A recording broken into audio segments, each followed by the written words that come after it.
NTA-ക്കെതിരെ പുതിയ ആരോപണം വരികയാണ്. UGC നെറ്റ് പരീക്ഷയുടെ താൽക്കാലിക ഉത്തരസൂചിക നൽകാൻ വൈകുന്നു. PhD പ്രവേശനം വൈകുന്നതിലും വിദ്യാർത്ഥികൾക്ക് ആശങ്കയുണ്ട്. അതേസമയം വിഷയത്തിൽ NTA ഇതുവരെ പ്രതികരിക്കാൻ തയ്യാറായിട്ടില്ല. വിഷ്ണു പ്രസാദ് വിവരങ്ങളുമായി. വിഷ്ണു, NTA മൊത്തം അഴിച്ചുപണിയുകയൊക്കെ ചെയ്തു, പക്ഷേ ഇനിയും ആരോപണങ്ങൾക്കൊരു അവസാനമില്ലേ?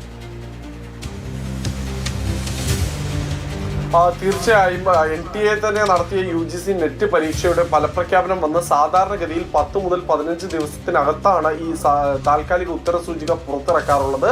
പക്ഷേ ഇത്തവണ ആ 10-15 ദിവസത്തിന്റെ സമയപരിധി കഴിഞ്ഞ് അനന്തമായി നീളുകയാണ്. എന്ന് പുറത്തിറക്കുമെന്നത് സംബന്ധിച്ച കൃത്യമായൊരു മറുപടി NTA നൽകുന്നില്ല. മാത്രവുമല്ല, ഇത് സംബന്ധിച്ച് NTA-യുടെ സൈറ്റിൽ നമ്മൾ പരിശോധിക്കുമ്പോൾ പറയുന്നത് ഉടൻ എന്നുള്ള ഒരു ബാനർ മാത്രമാണ്. ഉത്തരസൂചിക ഉടൻ പുറത്തിറങ്ങുമെന്നൊരു ബാനർ മാത്രമാണ് NTA-യുടെ വെബ്സൈറ്റിലുള്ളത്.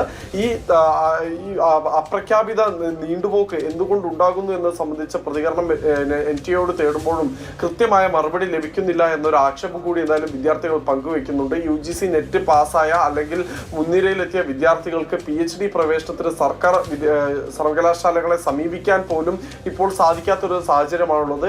ഈ സ്ഥിതി തുടരുകയാണെങ്കിൽ പ്രവേശനം വൈകുമെന്നും അതോടൊപ്പം തന്നെ സ്വകാര്യ സർവകലാശാലകളെ ആശ്രയിക്കേണ്ട ഒരു സാഹചര്യത്തിലേക്ക് എത്തുമെന്നുമാണ് ഇപ്പോൾ എന്തായാലും വിദ്യാർത്ഥികൾ പരാതി പറയുന്നത്. സമൂഹ മാധ്യമങ്ങളിലടക്കം ഈ പരാതികൾ വിദ്യാർത്ഥികൾ വ്യാപകമായി പങ്കുവെക്കുകയും ചെയ്തിട്ടുണ്ട്.